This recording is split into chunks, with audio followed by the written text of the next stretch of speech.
तरी टेक्निक वापरून उज्ज्वला थिटेंच्या अर्जावरील सूचकाची सही गायब केल्याचा आरोप राष्ट्रवादीच्या उमेश पाटलांनी केलाय। यामागे भाजप नेते राजन पाटलांचा हात आहे असंही ते म्हणालेत। अनगरकर पाटलांचा पळपुटेपणा पुन्हा सिद्ध झाला असा हल्लाबोलही त्यांनी केलाय।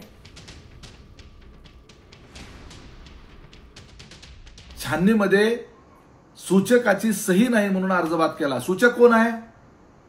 तर सूचक उज्ज्वला थिटे यांचा स्वतःचा मुलगा सूचक आहे।